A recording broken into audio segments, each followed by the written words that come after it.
Hey everybody, this is Matthew Soltesiak and you're listening to Not the Same Old Lions podcast. Using my sportscasting background, I speak with a variety of guests and interview key players to gain more insight on what makes this team go. As the Detroit Lions enter a new gritty era, we'll look beyond just the kneecaps when it comes to the analysis. Welcome to another episode. In today's episode, we're going to talk about the addition on the O-line, the unexpected turn of events coming full circle with the kicker position, and some OTA news, organized team activities. Hi, everyone. This is Herman Moore, and you're listening to Not the Same Old Lions podcast. I'm joined by Coach Jerry Angers, named Michigan High School Coach of the Year, as well as Coach of the Week by the Detroit Lions. He's also mentored numerous players to the college level and some all the way to the NFL. Good to have you here, Coach. Hey, great to be here, Matt. In the last episode late last week, I said we'd be taking a break unless something came up. Well, I guess I should have known better, as there's more stuff going on with the Lions than we have seen in recent history. So there's always going to be something, it seems. Totally agree with that. You can't turn your back on those guys are going to do something. I mean, I'm just looking at the wardrobes that I want to get into. Those new sweatshirts. I think you and I should do one of those. I'll wear one with your face on my sweatshirt, and you wear one with my face on your sweatshirt, just like Campbell and Brad Holmes are doing. I love it. That is awesome. Yeah, it's awesome stuff. So, but yeah, let's dive into what we want to talk about. Well, let's start with the offensive line. It's the strength of the team, and this might not be a headline-grabbing move here by the Lions, but it might be bigger than some people think. They signed Jermaine Ifedi, offensive lineman, for some depth. I mean, they have their starting five, and we know Graham Glasgow's their top backup, but bringing in more potential depth, especially someone with game experience, is pretty nice. Ifedi has started 83 games over 7 seasons in the NFL, playing right tackle and right guard, and there's no guarantee that he even makes the final roster, but I like that we brought him in. It could be a nice depth piece, depending on what he can show. I agree with that, or actually, I think you said bigger move or not such a big move. It's a pretty big move. That guy's a giant. He's, they list him at 6'5", 325 pounds, big bodied. He had a great career to start out. There was some things with him, and if you were looking for an analysis, his feet are a little bit slow, but boy, when he locks on you, he's great and stuff like that. He doesn't move side to side as well. He had a few minutes. So again, it might be one where they look at and say, this is a guy that can plug a hole for us, give us some depth, maybe play that guard position and give us some backup and play both sides. Plus, he's a veteran. He's been in the league. Another one thing, I don't know if you saw this they were talking about possibly he's the guy coming in to help teach some of the younger guys, again, because he's been around. This is his 7th season in the NFL, or it will be his 8th season. Yeah, so, I think that's one of the things you look at. And again, these guys, see somebody that can come in, it doesn't cost us a ton, but somebody that can come in and possibly help some guys. In a pinch, he can jump in. We had pretty good success last year with a guy who never even saw the field and jumped in and skipper. So, yes, we did. Right? So, this is another one of those things. And it's always nice to add some depth because, as we saw last year, having depth is crucial, especially even at one of your strengths. Mm-hmm. Oh, yeah, for sure. That. And again, we don't know how Frady's back's going to be. Is that back going to come back? Is he going to come back to health, or we're going to need to spell him? So, I guess it's just another one of those insurance policies to make sure that we stay on top of the depth chart. Makes sense. Well, now let's talk about the kicker situation, because that has evolved a bit, and I've done a little digging here. So they brought back Mike Badgley on a 1-year deal earlier this spring, but they didn't draft anyone. And we thought they might, but maybe part of the reason they didn't is the top 2 options went in rounds 3 and 4 of the draft, so that's a little early for most people liking. Then, more recently, they brought in John Parker Romo, the XFL kicker. Fast forward to this past week.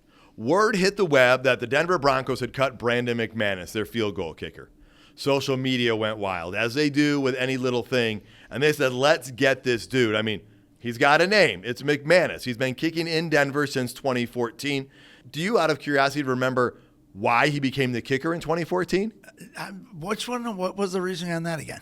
I think it is because they cut their more expensive kicker, Yes. Matt Prater. That's right. They didn't want to keep him. They went with McManus, and that worked out pretty well for the Lions. Right. Yeah, that's right. I forgot all about that. So it's, and again, we got full circles coming around on this one, right? They do. And so bringing Prater in at that time for us brought stability after a rocky transition away from Jason Hansen. That also, full circle, brought Matt Prater back to Detroit, which is actually a place he started his career. He was kicking for the Lions in preseason, but Jason Hanson was still holding things down, so Detroit obviously let him go, and Denver took a shot, and it worked out well. So McManus hits the streets, and many Lions fans were clamoring for him. Even some of my relatives who are Broncos fans, they're like, well, if Denver's letting him go, maybe Detroit can go get him. And at first, I thought that sounded great, but I thought I should double-check some facts, look at some stats. And after all, McManus was going to make almost $4 million this past year. He did have a little bit of a down year this past season with a 77.9% success rate, but 1 year can be an aberration, so you don't want to just go on the latest stats. So I looked at the last 3 years. He also was at 83.9 and 82.4%. So how does that compare to Michael Badgley? Well, Badgley was 83.3% last year for the Lions in just 12 games, and then he had one game for the Bears where he was at 100%. The year before that, he was in Indianapolis and kicked it at 85.7%. So lifetime, these two kickers are actually less than 0.5% different. So after seeing that, I really wasn't that interested in pursuing McManus. And I know this is a long story, but it's a deep story because what comes next was Jacksonville went and signed Brandon McManus. And I found this out because I was talking to the senior sports writer for the Traverse City Record Eagle, James Cook. Oh, yeah, you know James well. Great guy. And he said, you're never going to believe it, but Jacksonville signed McManus. And I just started laughing because I said, well, James, you know who Jacksonville's kicker is, right? And he goes, yeah, Riley Patterson. I'm like, yeah, that's the kicker we let go last year to keep Austin Seibert. Now, Patterson kicked in the playoffs for Jacksonville last year, and he was at an 85.7% successful conversion rate for the season last year for the Jaguars. The year before, when he was in Detroit filling in for our injured Seibert, he was a whopping 92.7%. So it's interesting because apparently Jacksonville was just going to waive him, but the Lions swooped in and offered a conditional pick to bring him back. Now, there are some people who are not thrilled that we're offering up a draft pick, but it's a conditional one, right, and it's a year or two away. I've got to tell you, I'm happy we are doing this because if we go back a year ago to 2022, even though I read a number of analysis saying that Patterson was losing the training camp battle last year to Seibert, I really liked what Patterson did filling in 2021 when Seibert was injured. And so now we're going to get Riley Patterson back in the fold, for now at least, because the crazy thing is we have 3 kickers on the roster, and obviously we're only going to keep 1 field goal kicker. If I'm honest, I'm happy with this training camp battle. It wasn't that long ago that we didn't have a single kicker on the roster. You know, that's for sure. And I think that's one of the things you look at. You know, they're getting back into their, you know, developing that camaraderie, but they're also developing that chemistry where guys are going to have to earn their spots. And I think the competition part from that is going to be huge. You know, you look at the XFL, USFL. I mean, we got all these guys. We get to see these guys on film, even though it's a different stage between the NFL. Now you're talking who's got the big leg, who doesn't have the big leg, who can get the big field goal. And I think your competition's going to breed well for us, and whoever wins that, we know is going to be solid. Anyways, I agree with you. You know, again, competition breeds winning, and also it's fun to see a bunch of kickers compete as well. Well, and also, as you said, that competition part, what that could do is further motivate, not that you need it, but if you looked for it, and motivate someone to work even that much harder. So it's one of those things that will elevate the individual player's game and therefore better benefit the team. Now, in addition to that, I don't know if this is much of a factor, but McManus is 31 years old, Badgley's 27, and Patterson is 23. Right. So that makes me happy that we went the route with Badgley and Patterson. The deep ball, you mentioned that. Well, McManus has a long ball of 61, but he kicked a lot in Denver, and home altitude helped. Yeah. He's kicked a lot more field goals of 50-plus. I looked that up. He's 40 of 72 on 50 yards or more, so that puts him at about 55%. Badgley hit a 58-yarder his rookie year, but he tends to be in the upper 40s or low 50s. He's only attempted 13 50-yard-plus field goals in his career. He's made 5 of them. That puts him at 38%. And Riley Patterson's had even fewer attempts. He's only kicked a 53-yarder. He's 2 for 4, so that puts him at 50%. Now, not sure what will separate these kickers, but as we talked about, that competition, the familiarity with Patterson helps. And I think this is a good spot for the Lions kicking game. I think you've got 3 guys in there. we're going to have a solid kicker going into the season. I like our position much better than I did a year ago. Even though Patterson's back in there, in that room, we have some other elements in there. So I'm more optimistic than I think a lot of people are. Yep. I agree with you. And Patterson, like you said, who he kicked for last year, was there any big games he kicked in? And that he made big field goals. Those are the things that they look at and found. Again, we don't have time to go through all the tapes and everything they're going through, but you start lining up big games, big kicks, playoff games, college playoff games, college big game, bowl games, and you start looking at those and you say, okay, this guy maybe with a little competition will rise to where he belongs, and that's at the top. Well, and that's the thing. Riley Patterson gained some valuable experience last year in Jacksonville throughout the regular season and in the playoffs. Yes. And whoever we end up keeping as our kicker, their price tag's not going to be near that $4 million this year. So that also helps us with the salary cap. For sure. Let's take some quick hits here from organized team activities. What are some things you've been hearing coming out of the OTAs? Well, I think the big thing was, I think we talked about earlier, Walker's back. He looked good. There's, the situation is the backers are filling into place. They got a lot of guys, with Campbell, he looks the part. That's one of the things I read. Couple of his backups. Again, I'm going to push Trevor Nowaski, but he looks good. I mean, when you look at him in the one picture on Twitter, one of the onlines I saw, they look like twins. They both had the same body, big frame, tall. So that that's what I had heard. I know Branch has made some plays. The one-handed catch.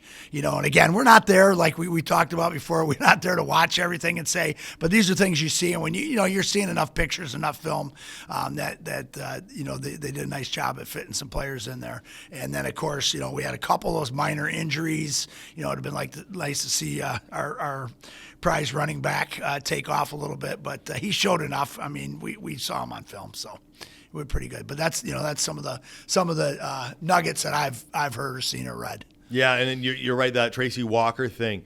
I mean, if he is ahead of schedule and if he is in form, and I mean, the man seems motivated as much as any player I've ever seen come back from an injury, just from his own posts on social media and the things we're seeing, that if he comes back at full strength, that's one more addition to a secondary that's already looking pretty scary. Yes, good. Yeah, well, for sure. And a leader, and he comes back healthy. He's hungry, and you know what happens when a lion is hungry?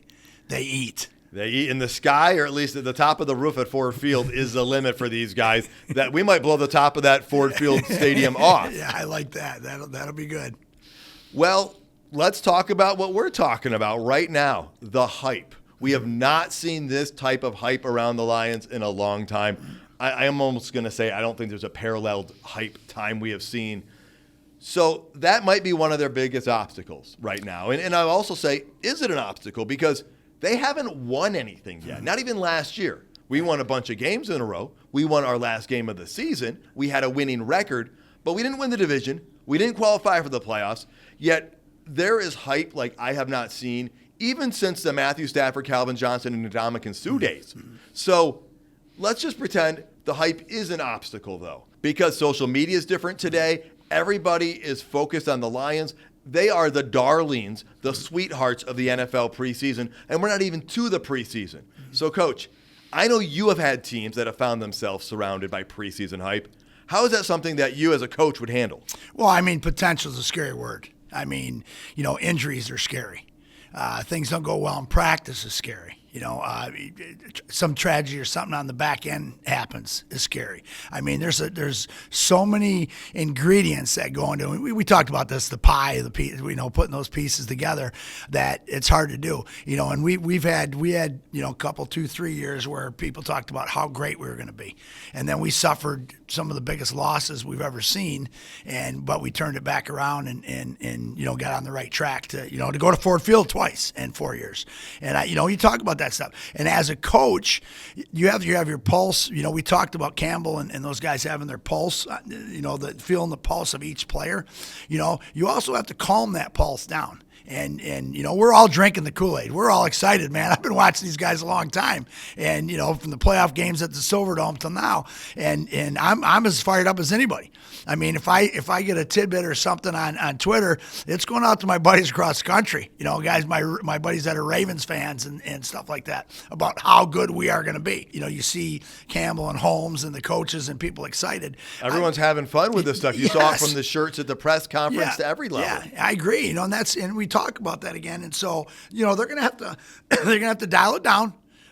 We come out of the gate. We got to get through, we got to get through OTAs. We got to get through the summer. We got to get through the preseason. And then we get to play that one team that's pretty good and the first game of the year. But I'm going to stay on the train. I'm going to keep riding it. I'm going to drink the Kool-Aid. But also as a Lions fan, we always say, oh, yeah, they were going to do this, but now they may do this. That's not what's going to happen. What's going to happen if they do go backwards a little bit or something happens, it's going to be a major reason, whether it's a major injury or something like that. It's not going to be because of the coaching staff. It's not going to be because of the players, because I believe everybody believes in themselves, and I can't wait to watch them. I mean, and when they go, 13-4 next year, or 12-5 next year, or 11-6, I'm going to be happy because I know where we're heading. We're heading in the right direction. That's right, because as Taylor Decker said, these are not the same old Lions, and a lot of people have bought in and believe that. So as a coach, when your players are hearing all this stuff, what message do you give them to keep them focused? Well, I think that's the thing is, look in front of you. You can't lie to, only yourself. You can't lie to yourself. You can't lie to the guy upstairs. So are you doing what you're supposed to do to believe in this hype? Paper, numbers, things. Hey, we're rated number 1 in the state of Michigan. So what? Where are you the last week of the season? And I think those are things they got. They have some momentum to build on. But they're going to also, the coaches, as a coach, you always make them feel like they're not as good as they are, and you always make them feel like the team you are playing doesn't respect them. And I think, and you come up with some tidbits weekly. You come up with something weekly about, we're going to focus. We did one year we called it the trap game. We were playing a team that we were far superior than them. And we give them, everybody's got a mouse trap in their pocket. If they start thinking they're good or they're reading their press clippings, we had them snap their finger with a mouse trap. Just kidding. We didn't actually have them snap it. I think some of them did it, but those are things that you do as a coach. Those are things that you have to believe in. And the good thing about is, the Lions fans, the Lions players, the coaches are still hearing we could be good. There may be the same old Lions. We haven't won anything yet. There's a ton of motivation there for the Lions to keep moving forward. I don't care how hyped up everybody is. There's always something we can pull out of the woodwork or off Twitter that says, oh, they're going to lose 9 games. Okay, there's probably not very many people saying that, but they're going to use it, the coaches. Well, probably just look at some of the teams in our division. They're the ones that are likely to smack talk us the most. But you have that every year where there is a team that's overhyped. I remember when I was living in the D.C. area, the year that the Washington franchise went out and got Deion Sanders and Bruce Smith, and it was like, on paper, this team looks great. Now, that was a very different situation where they were pulling people in from the outside. We are not built that way. We've been building from within and making very strategic things. But it's a good reminder that just because people say you're good doesn't mean you are good. You actually have to go prove it out on the field. Oh, yeah, for sure. And I think that's that inner feeling from each one of the players and stuff like that they're going to say, God, I'm a pretty good football player, but I want to get better. I just read that thing on Hutch today, and I think I sent it to you too. I mean, he feels faster, stronger, quicker, coming out. Talk about a guy that could sit back and go, man, I had a great year as a rookie, and I got a big, huge contract. We don't have those guys. Okay, I'm sorry. I just don't think we have those guys. Hutch is going to do everything he can do to make this team win. Houston's going to do everything he can do to make this team win. Kaminsky's a Division II guy that wants to come out and make this team win. We want to stay here and be the ones that turn this around. You can read about it in the papers, it's gone. They turn it around and go to the Super Bowl. They're never paying for a meal in Detroit, ever, because this town and place will go crazy over those guys going, finally, somebody brought us back to 1953, right? I believe that was it. So anyways, and again, I'm getting a little excited right now, but let's go. That's exactly right. You're exactly right. They would never pay for another meal in Detroit, bringing that home. So you're right. We got the summer to work through, and so you had that experience where you had a team extremely talented, and everybody was talking about them, and you managed to guide that team all the way to Ford Field to the state championship game. Well, I'm sure we'll talk about this again as we get towards the regular season, but what was your message through those summer workouts to your players and to your staff? Well, we one day at a time. It's the old cliche, one day at a time, get 1% better, do whatever you want to do. We went into the mantra on the 19 team and other teams in the past that we have to win today. If we don't win today, we're behind the 8 ball. We have to win today, whether it's in the weight room, whether it's community service, whether it's working on our grades, whether it's playing another sport, whether it's going to a family reunion. And so you got to win those things. And that's the mantra you do. But you also have to give them that goal in that situation, and which is what you're going to do. It was easy for me to put, all of a sudden I'd send out a thing through Huddle, a picture of Ford Field. Didn't say anything, because that was the whole thing was, oh my God, can we get there? But again, you don't take care of those weeks prior to going to that, you're not going to make it. We did a stepping stone where each week I ripped off a step and there was a quote and stuff in there for them to look at, they're going to be able to get these guys motivated within themselves daily to say, I want to be there and not worry about what's going on around them. And I think that's what you're going to see. And it's the same thing on when your volunteer workouts and things like that. You hit that 90%, 95%, or you get a guy coming, hey, I'm not there today. I was at a wedding. I was at a family reunion. And these guys are, hey, I'm training at my own facility. And that's where they're going to reach their potential. Well, like you said, the hype train is here. We are both on it, and we're not newly on it because we have been fans for longer than some fans have been alive. Mm-hmm. And we have seen some peaks and some valleys, and we are excited with the direction of this team, especially under the new leadership of Sheila Hamp, Brad Holmes, Dan Campbell, and the group of coaches and players that they have assembled. Yeah, I agree, and I think that's one of the biggest things when, Coach Campbell's giving her the game ball after a game and stuff like that when she's in the locker room, and you can just see the support that she has given the staff and the players and the people around them. And I think that's one of the things you continue to look at and realize everybody's on the same page. Everybody wants the same thing, and that's Super Bowl. And that's how you make it, right? It's not just the talent. It's coming together as a team, as an organization, and things seem to be coming together in that manner. Mm-hmm.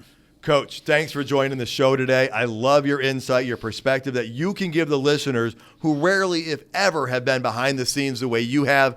It is priceless. Yeah, well, I appreciate it. And again, enjoy doing it anytime we can talk about the Detroit Lions. Thank you so much for tuning in, folks. Please subscribe to Not the Same Old Lions podcast to get alerts about new episodes. Tell your friends about the show. You can follow me on Twitter at Matt Soltesiak and check us out on YouTube as well. And until next time, stay gritty, my friends.